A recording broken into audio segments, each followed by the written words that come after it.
Hello विद्यार्थी मित्रों, केम छो बधा? मजामां ने? New vision school online class में तमारुं स्वागत है।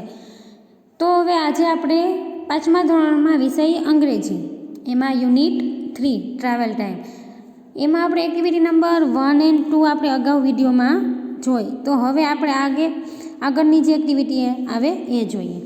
तो एक्टिविटी नंबर 2E आपणे काले जोयुं के रेलवे स्टेशन है, हॉस्पिटल है, पोस्ट ऑफिस है अने ऊपर अमुक नाम आपेला छे। तो कयुं नाम जे स्थळ होय अने त्यां प्राप्त थाय त्यां ए मुजब आपणे गोठवाता। धारो के नर्स होय तो नर्स क्यां होय तो के हॉस्पिटल में होय तो आपणे हॉस्पिटल अंदर नर्सनुं नाम लखेલું હતું। तो हवे एना उपर आपणे एक्टिविटी नंबर 2F जे आगळनुं कोष्टक छे एक्टिविटी नंबर 2E एना उपर आपणे 2F करवानुं छे। चलो जोईए। जूथमां काम करो। आगळना कोष्टक परथी उदाहरण प्रमाणे वाक्यो बनावो, बोलो अने लखो। तो पहेલું શું કહે છે આપણને? There is a nurse at hospital, કે ત્યાં નર્સ છે એ હોસ્પિટલમાં છે। હવે આપણે આગળ જોઈ લઈએ તો ડોક્ટર। ચલો ડોક્ટરને લઈએ તો શું આવે? There is a doctor at the hospital. પછી અન ઇન્ક્વાયરી વિન્ડો, તો ક્યાં હોય enquiry window? There is a inquiry window at the railway station। પછી injection, there is an injection at the hospital। પછી પેસેન્જર, તો ક્યાં હોય? રેલવે સ્ટેશને। There are passengers at the railway station। પછી છે સ્ટેમ્પ્સ। સ્ટેમ્પ્સ ક્યાં હોય? પોસ્ટ ઓફિસે। There are stamps at the post office। ચલો જોઈએ શું શું આવી ગયું। જો નર્સ આવી ગયું, ઇન્ક્વાયરી વિન્ડો આવી ગયું, પછી ડોક્ટર આવી ગયું, ઇન્જેક્શન આવી ગયું, સ્ટેમ્પ આવી ગયા। હવે પોસ્ટ બોક્સ તો ક્યાં હોય? There is a post box at the post office। ચલો હવે ટ્રેક તો ક્યાં હોય? There is a track at the railway station। સમજાય છે બધાને શું કહું છું એ? હવે આવ્યું પોસ્ટ કાર્ડ, તો આપણે ક્યાં લખ્યું હતું પોસ્ટ કાર્ડને? પોસ્ટ ઓફિસે। There is a post card at the post office। હવે છે ટિકિટ ચેકર। ટિકિટ ચેકર કઈ જગ્યાએ હોય? Railway station. There is a ticket checker at the railway station। પછી છે અ ટ્રેન। ટ્રેન ક્યાં હોય? Railway station. There is a train at the railway station। પછી ટિકિટ। ટિકિટ ક્યાં હોય? બોલો બોલો, ટિકિટ ક્યાં હોય? રેલવે સ્ટેશને। There is a ticket at the railway station। અથવા તો એમ લખો કે there are tickets with the passenger, કે ટિકિટ તો કોની પાસે હોય? તો કે મુસાફરો હોય, જે લોકોને ટ્રેનમાં જવું હોય એની પાસે ટિકિટ હોય। કંઈ પણ લખો તો ચાલે। There are tickets with the passengers અથવા તો there are tickets at the railway station, જે પણ લખો એ। હવે પેસેન્જર તો શું આવે? There are passenger at the railway station। પછી છે postman. There is a postman at the post office। સમજાય છે? હવે ચોકસ્ટિક છે એ ત્રણમાંથી એકમાં આવે નહીં। તો ચોકસ્ટિક ક્યાં હોય? તો કે સ્કૂલે। There is a ચોકસ્ટિક at the school। સમજાય છે બધાને?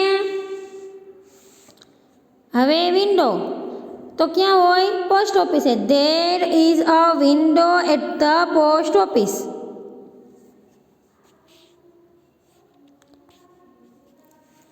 There is અથવા તો there are, જ્યાં બહુવચન હોય ત્યાં there are અથવા તો there is, અને જે પણ જગ્યાનું નામ છે એ આપણે લખી નાખવાનું એટ ધ રેલવે સ્ટેશન અથવા તો એટ ધ પોસ્ટ ઓફિસ અથવા તો એટ ધ હોસ્પિટલ। કોઈ પણ 10 વાક્ય તમારે અહીંયા લખવાના છે। હવે એક્ટિવિટી નંબર 3, તમારી અને તમારા મિત્રો પાસે કઈ કઈ વસ્તુઓ છે તેની યાદી બનાવો. ચલો, આઈ હેવ એટલે શું થાય કે મારી પાસે. તો તમારી પાસે શું શું છે એ તમારે લખવાનું છે. પછી બીજામાં શું છે, માય ફ્રેન્ડ હેઝ, કે મારા ફ્રેન્ડ પાસે. પછી ત્રીજા કોષ્ટકમાં શું છે, તો કે માય ફ્રેન્ડ હેઝ, કે મારા ફ્રેન્ડ પાસે. હવે તમારી પાસે જે પણ કંઈ વસ્તુઓ હોય એ તમારે નીચે લખવાની છે. ધારો કે એક્ઝામ્પલ તરીકે શું આપ્યું છે, તો કે ન્યૂ ગોગલ્સ, મતલબ કે નવા ચશ્મા એમ. તો મારી પાસે નવા ચશ્મા છે, તો મેં લખ્યું કે ન્યૂ ગોગલ્સ. હવે ધારો કે તમારી પાસે બાઇસિકલ હોય તો શું લખવાનું, બાઇસિકલ. પછી નવી બુક લીધી હોય તો નોટબુક. પછી બેટ હોય, બોલ હોય, કોઈ પણ રમવાનું કોઈ પણ વસ્તુ હોય, અથવા તો ક્લોથ્સ લીધા હોય તો ન્યૂ ક્લોથ. તમે તમારી પાસે જે પણ કંઈ વસ્તુઓ હોય એ તમે લખી શકો.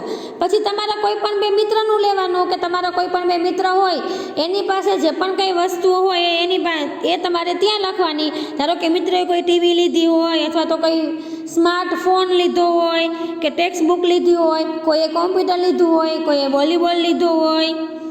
સમજાય છે? કોઈએ લેપટોપ લીધું હોય, કોઈએ બાઇસિકલ લીધી હોય, કોઈએ બાઇક લીધું હોય. જે પણ કંઈ વસ્તુઓ લીધી હોય એ તમારા ફ્રેન્ડની, તમારા બંને ફ્રેન્ડ લિસ્ટમાં લખવાની છે.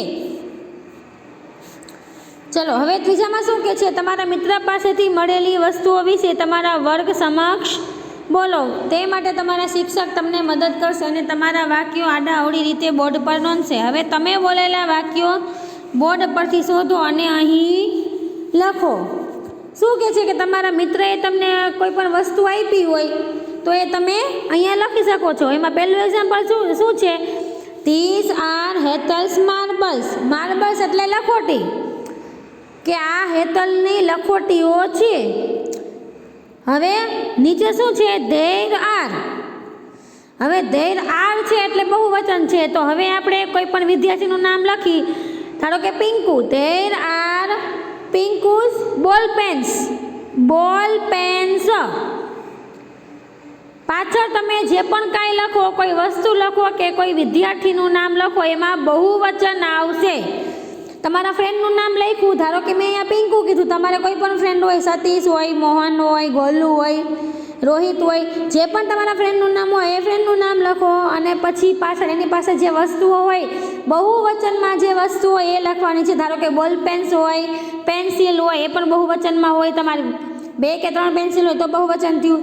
પછી કલર બોક્સ હોય, કલર બોક્સની અંદર જે પેન્સિલ હોય એ બધી કલરવાળી તો કલર પેન્સિલ્સ. એવી રીતના તમે લખી શકો. હવે નીચે છે ધીઝ ઇઝ. ધીઝ ઇઝ એટલે એક વચન. તો એક વચનમાં કંઈ પણ તમે લખી શકો. તમારા ફ્રેન્ડ પાસે કોઈ પણ વસ્તુ હોય એ ધીઝ ઇઝમાં લખી શકો. ધારો કે ધીઝ ઇઝ, પછી તમારા ફ્રેન્ડનું નામ Golu. This is Golu's watch, અથવા તો ધીઝ ઇઝ ગોલુઝ બેગ, અથવા તો ધીઝ ઇઝ ગોલુઝ બુક. સમજાય છે હું શું કહું છું એ? એવી રીતના ચોથું અને પાંચમું વાક્ય, તમારા ફ્રેન્ડ પાસે જે પણ કંઈ વસ્તુઓ હોય એ તમારે એનું નામ અને એ વસ્તુ નીચે લખવાની છે. હવે એક્ટિવિટી નંબર 4A શું કહે છે, ચિત્ર જુઓ અને તેનું વર્ણન સાંભળો. જોડીમાં બેસો અને તે વર્ણન મોટેથી વાંચો. તમારા મિત્રને સંભળાવો.